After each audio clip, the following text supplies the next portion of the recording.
Uh, Again, I just want to thank everyone for coming today. It's good to see Kevin and his friends and family. I first met Kevin about 13 years ago, around about 13 years ago in uni. Back in the days when I was fat of big ears and a big nose. That I ended up being more. But most of our uni days were a bit of a blur, to tell you the truth. Too many sambucas, bad dancing at the Anchor, and even worse, bad taste in women. Our methods of fundraising for students also came into question. Enter Harris Medical Research. Dodgy cable. Is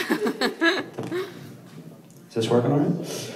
So, medical research, wouldn't recommend it. I mean, this was the low of the low. We were scraping the barrel with the biggest paint scraper you have ever come out with. I mean, all for an easy 240 quid. But I can remember the day when we enrolled. There were guys there on their fourth tour. These were people who were drugged up to the eyes. And the waiting room was basically the casting for Lord of the Rings. This was how bad it was. But in walks Frodo, Kevin, and myself. And we thought happy days, wee bunts for the 3 weekends, but I have to own up, I have to confess. The study was actually for multiple sclerosis, but I told Kevin it was for a drug that would drastically reduce the size of his ears. Well, my God, he ran onto that bed, pumping those drugs into his veins. Finally, I'm getting them fixed. But 10 years later, as you can see, the drugs didn't work, and we were 240 quid richer, which was great. But the second time we spent a bit of time together was in Cape Cod. And unfortunately, we went with 2 girls. And I think we picked these girls up in the waiting room of MBS Harris.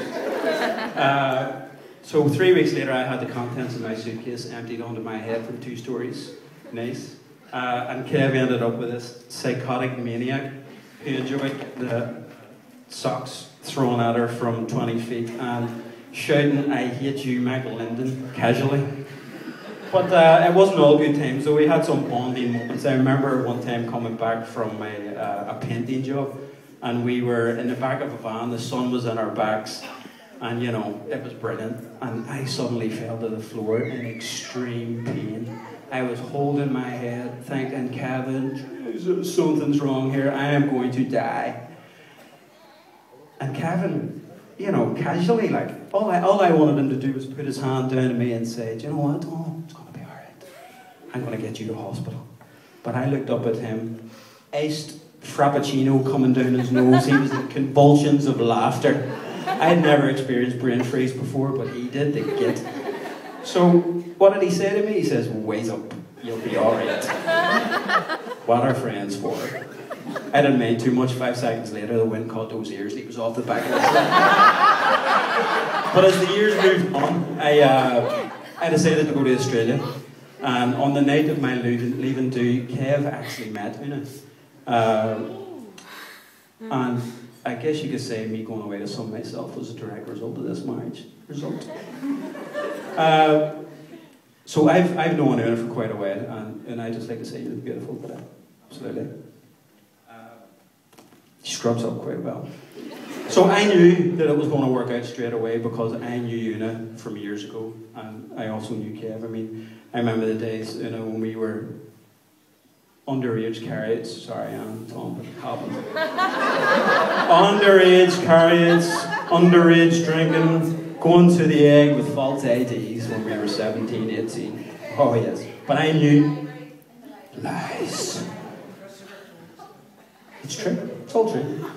But I knew she was a good stock, so Kev was in safe hands. He was on to a winner. So the relationship grew stronger every year.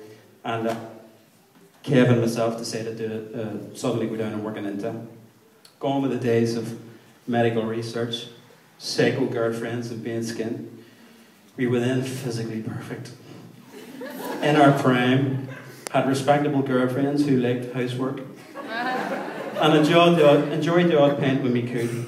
But Kev soon decided to go back to Belfast, and I think that was the best decision he ever made because he wanted to start a new life with Una.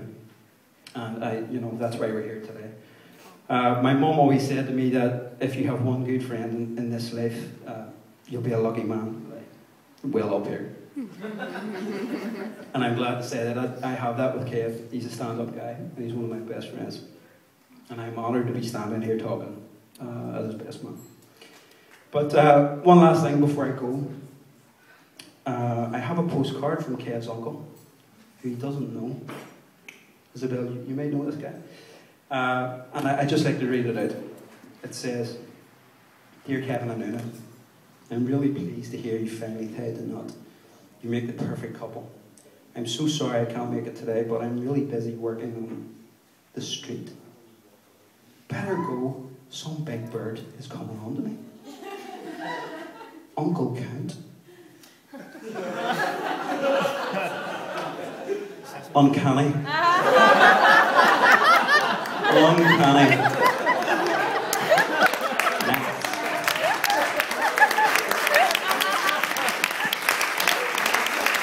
So I would like everyone to raise your glass, please, and propose a toast to Kevin and Una.